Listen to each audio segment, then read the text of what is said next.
In episode 7, after Allison makes peace with the Sparrows, Reginald decided to leave the kids to it.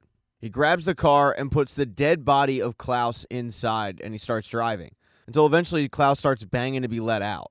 He tells Klaus, "You were dead for 22 minutes. You were vulnerable. I could have done anything with your body. If the world is ending, you're running out of time to master your gifts." So they start training. They head to what is apparently the busiest road in the middle of nowhere, and Reginald starts throwing a ball, and Klaus goes and grabs it, but he gets hit by a car and dies.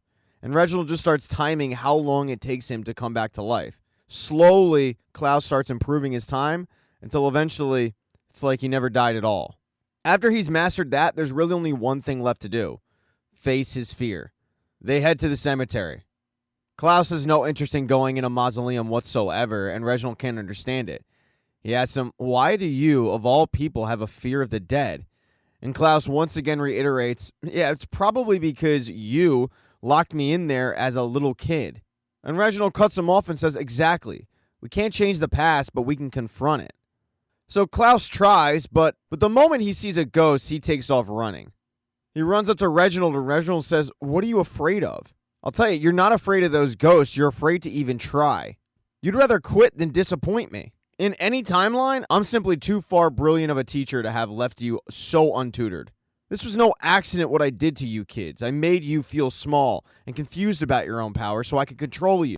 Now, don't focus on that. We can focus on that later. But what I witnessed today, you're a warrior. It's these spirits that should fear you." Klaus asks him, "How am I supposed to fight these?" And Reginald tells him, "I don't know, but I believe in my heart that you do. Go show them." So Klaus stands up, and as he's surrounded by the ghosts, he finds the power to wipe them all out. Now, back over at the Sparrow Academy, Ben calls a family meeting. Both families. That means Victor and Sloan are going to have to go round up the troops. They find Diego, Lila, and Five sitting in the Buffalo suite, arguing about how exactly they were able to get the tunnel open, and the fact is they just don't know.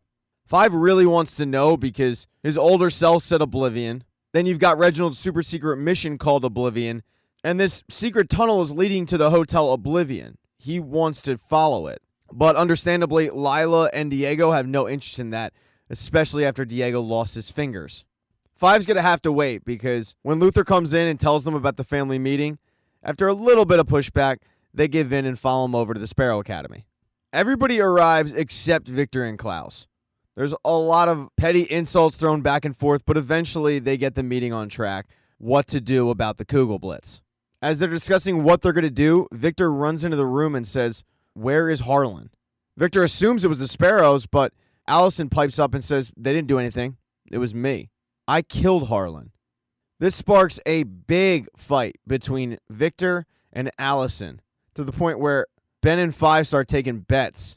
It gets nasty. It gets contentious.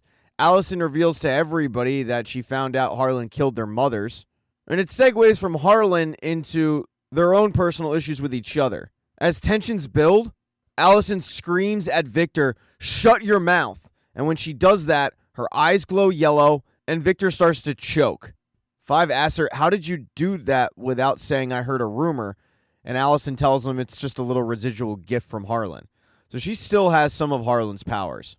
It finally ends when Allison tells Victor, "We should have left you in the basement," and Victor slaps the crap out of her.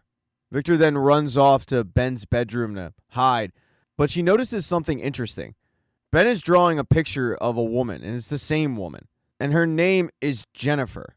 And in the Umbrella Academy's timeline, their Ben died in the Jennifer incident, so there might be some truth to what Luther said when he told Sparrow Academy Ben, "There's some of my Ben in you."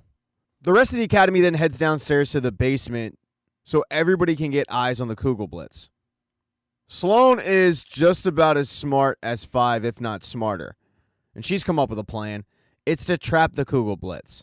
Grace is tracking the Kugel waves, and there's another one in 3 hours. Sloan has run the math, and this could work. This is probably their best bet. But for this to work, they're going to need Sloan, Lila, Christopher, and Victor. So Ben, of all people, goes upstairs to convince Victor to help, although he does it in a very unique way. When he enters the room, Victor tells him, "I have no interest in helping if Allison is still down there." And Ben starts to insult him. He says it's pathetic that she's been sitting up there the entire time waiting for somebody to chase after him. And in the end, it's not even going to matter. They're all going to be dust in a day or two anyway, and Harlan's going to have died for nothing. As everybody kind of waits for Victor to join, downstairs, Lila and Allison start bonding.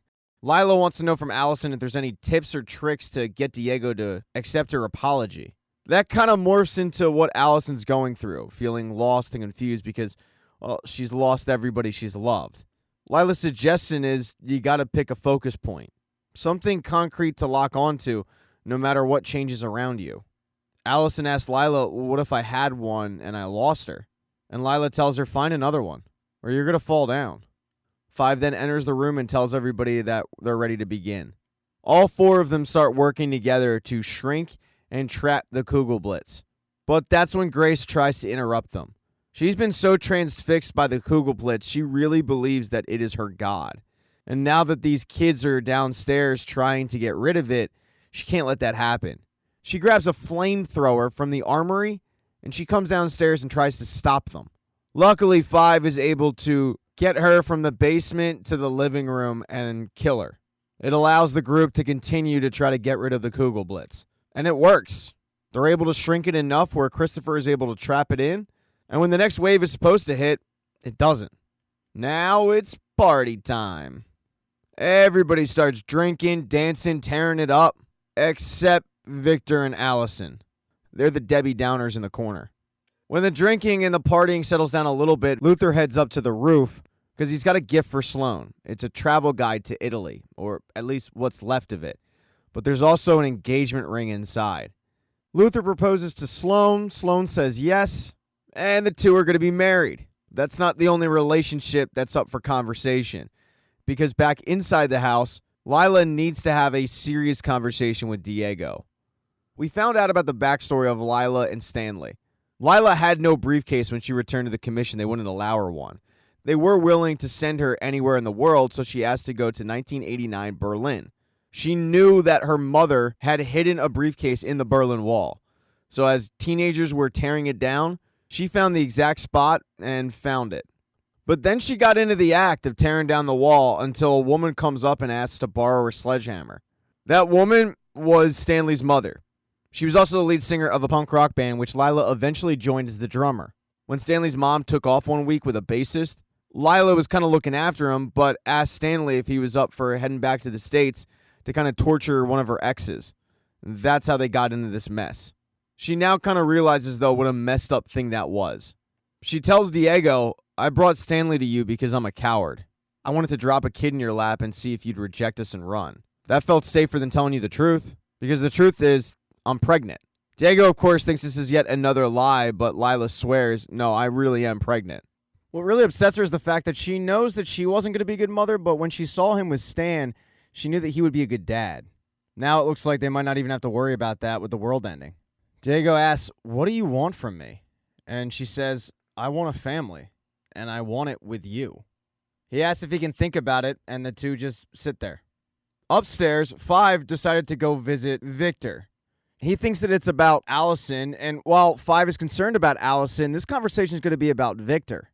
Victor starts trying to explain his side of things, that she was just trying to do the right thing while Allison intentionally killed somebody. But Five reminds her, you know the reason we even survived the last apocalypse is because I slaughtered a boardroom full of people, right? Five wants Victor to forgive Allison.